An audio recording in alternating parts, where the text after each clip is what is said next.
There's just over 2 months to go before the first round of France's presidential election, and the race appears to be wide open. And the far-right candidate, Marine Le Pen, is making gains in opinion polls, but some investors are starting to become more nervous.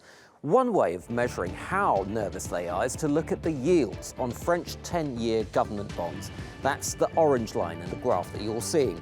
In other words, as the perceived risk of holding those bonds goes up, investors are demanding more of a return on those securities. And another way of looking at that risk is the difference, or the spread, with the equivalent German bonds, which are considered the safest investment among the Eurozone countries. That spread widened to its highest level in 4 years on Monday. Le Pen has said that if she wins, she would take France out of the euro currency. The latest opinion poll for the first round of voting on April the 23rd shows support for her at 27%. That's 7 percentage points ahead of her two main rivals at the moment, independent candidate Emmanuel Macron and Republican François Fillon. And while the same poll shows her losing the second round of voting in May to Macron by a margin of 16 points, that is just half of what it was just 2 weeks ago. Let's break all this down now in more detail with our editor-at-large, Craig Kapitas, who's in Paris. Craig, thanks ever so much for joining us. Now, the markets appear to be reacting to these polling numbers in Paris, in France. But the polls were wildly wrong when it came to Brexit and the US elections last year. What are they like in France? A French tracking poll right now is about as reliable as the security firewall at yahoo.com.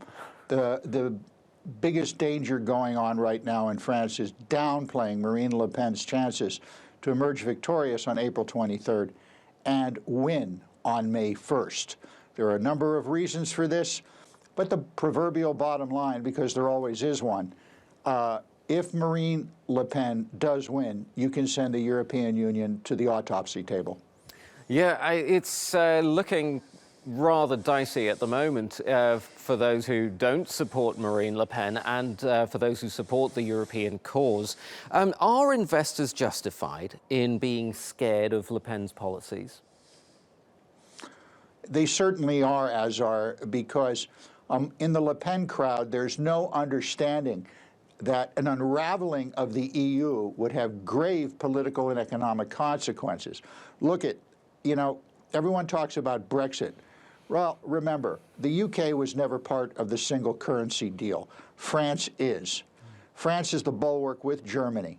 France goes down, the rest of the EU goes down. So the market's hedging their bets here is just good common horse sense. Marine Le Pen has come under attack from all sides, including the so-called moderate right.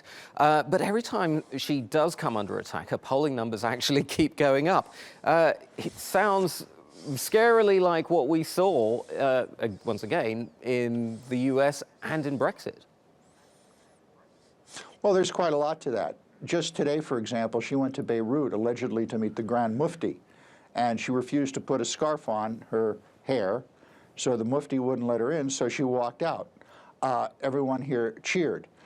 She's getting a lot of support from young people. In fact, majority of her support right now is coming from millennials. She's also finding support from older people who are just fed up with the way France has been going for the past 20-some years. And as you say, just yesterday, French police went to her office here to investigate European Union charges that she was absconding with money from her EU funds. Everyone applauded. Her poll numbers went up. She is the Donald Trump of France, but she's much more dangerous than Donald Trump. Donald Trump is just a populist. Marine Le Pen comes from a family that's much more dangerous and has a track record of being anti-Semitic, anti-Muslim, and in a lot of instances, anti-France. Craig Kapitas in Paris, thank you ever so much.